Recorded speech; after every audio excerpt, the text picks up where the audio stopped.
Hello friends, I'm Saranya. இன்னைக்கு நம்ம பார்க்க போற 8th standard maths NCERT syllabus chapter 4 exercise problem பார்க்க போறோம். Page number 65ல இருக்க exercise problem. Second sum. A shopkeeper purchased 10 dozen eggs for ₹500. On his way back home, 20 eggs were broken. ஒரு shopkeeper 10 dozen eggs வாங்குனாங்களாம். ஒரு டசன்ல எவ்வளவு நமக்கு 12. அப்ப 10 dozen வாங்கியிருக்காங்க. அதோட காஸ்ட் வந்து 500. அது வாங்கிட்டு வீட்டுக்கு வரும்போது 20 eggs வந்து என்ன ஆயிடுச்சாம், உடஞ்சிடுச்சாம். At what price you should sell 1 egg. ஒரு எக்கு எவ்வளோ வந்து சேல் பண்ணியிருக்காங்க.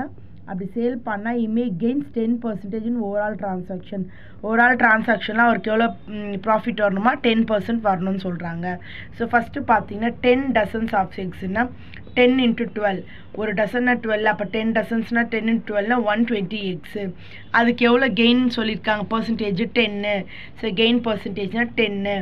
கெயின் கண்டுபிடிக்கணுன்னா 500 எக்ஸா, மொத்தம் எவ்வளோ நம்மளுக்கு ருபீஸ் இது பண்ணியிருக்காங்க. 500 ருபீஸில் 10% கெயினா 10/100, 0000. அப்போ ₹50. அப்போ செல்லிங் ப்ரைஸ் எவ்வளோ, 500ஓட 50 ஆட் பண்ணால் 550. இப்போ number of remaining unbroken eggs கண்டுபிடிக்கணும். அன்ப்ரோக்கன் எக்ஸ் கண்டுபிடிக்கணும்னா நம்ம என்ன பண்ணணும் அப்படின்னு பார்த்தீங்கன்னா 10 டசன்ஸ் எக்ஸ் எவ்வளோ 120. அதோட எவ்வளோ எக் ப்ரோக் ஆகிருக்கு 20. அப்போ ரிமைனிங் எக் எவ்வளோ 100. ஸோ இது முடிச்சு இது அப்படியே வச்சுக்கணும். இப்போ தான் அவங்க ஷாப்கீப்பர் சொன்ன ப்ரைஸ் வந்து கண்டுபிடிக்கணும். Let the shopkeeper sells and X at the price P X. அந்த செல் பண்ண ப்ரைஸ் எனக்கு தெரியாது, எக்ஸாக வச்சுக்கிறேன். எக்ஸ் இன்ட்டு நம்ம வந்து ரிமைனிங் அன்ப்ரோக்கன் எக்ஸ் நம்ம கண்டுபிடிச்சி எவ்வளோ 100 ஈக்குவல் டு டோட்டல் எவ்வளோ 550. இப்போ எக்ஸ் கண்டுபிடிக்கணும். 100 ஈக்குவல் டு இது பக்கம் கொண்டு வந்துடணும்.